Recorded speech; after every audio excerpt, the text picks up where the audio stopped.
comic fans. This is Comicfan with another humble haul.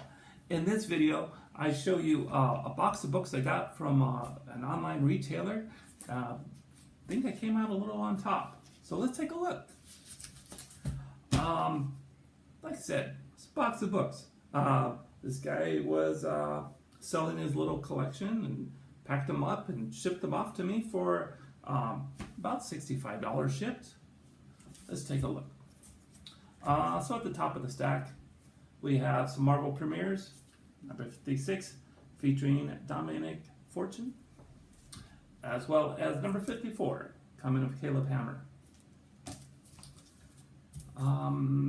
See, All-Star Squadron number 1. Not a bad book to have. Number 1s are always good. Speaking of number 1s, Blade Runner number 1. I don't think I'm going to edit this out. I'm just going to leave this in here. Blade Runner number 1. Marvel premiere number 55. The first solo story of Wonder Man. And a Human Fly number 1. Although I already have this book, I could always use another copy. Raiders of the Lost Ark number 1. This was one I was actually excited to see in there. I don't have it, never had it. Always found it in the dollar bins, but never wanted to pay $1 for it. So I got it in a bundle for even cheaper. More Marvel premiere. Marvel premiere number 61. Appearance of Star-Lord. Doesn't hurt to have. Warming up just a little bit.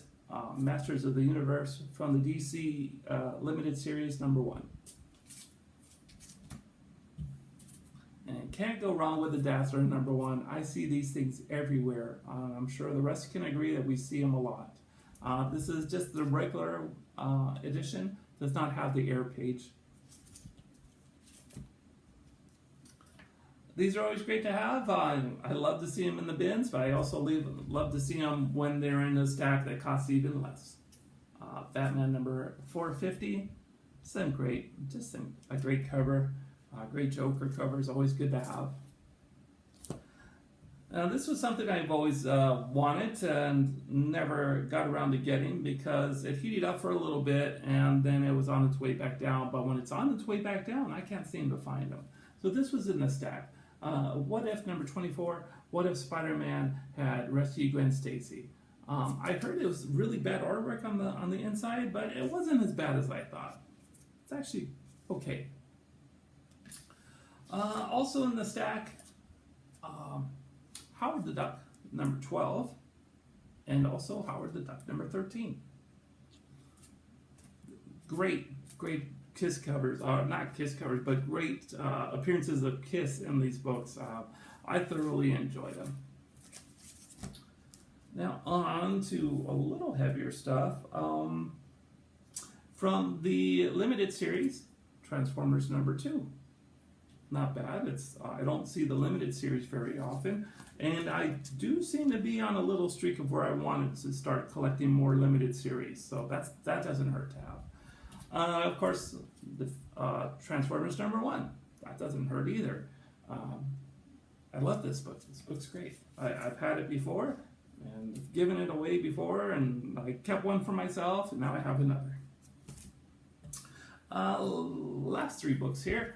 A Spider-Woman number 1. That doesn't hurt to have at all. This is one of my favorite covers. I love this cover. Spider-Woman has always I've always had a kind of a soft spot for that title. And to finish this off, more Marvel premiere number 48. Second appearance of Scott Lang as Ant-Man, as well as Marvel premiere number 47. I'm sorry, this kind of caught me off guard when I saw it in the stack. So this kind of made it all worth it. I was very happy to see this because I've let go of my copy a couple years ago, and I'm very happy to have it back.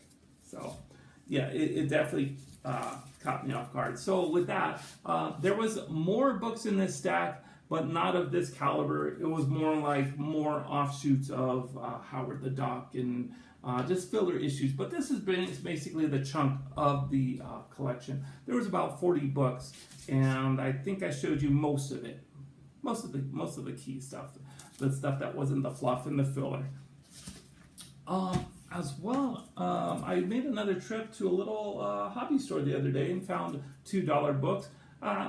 It didn't hurt getting these for $1. So the 2 books I pulled out, Wonder Woman, number 193, just another Adam Hughes cover, not the harder ones to find, but definitely picking it up for $1. I know it says $2.50, but I got it for $1. And the last book I got was a little book I thought I'd take a chance on. El Muerto, the Aztec Zombie. This is a little book that's known around the LA area. It's actually signed by Javier Hernandez. Javier Hernandez is actually half of the Hernandez brothers, who's responsible for a little indie book called Love and Rockets. Back in the day, that was quite a hot book. So to see something signed for him, even though there's no COA, I thought it was worth $1 pickup. So with that being said, that's the end of my stack of books that I got for what I consider a pretty decent price. Well, that was that. This is Comicfan, and as always, happy hunting. You guys have a good one. We'll see you later. Bye-bye.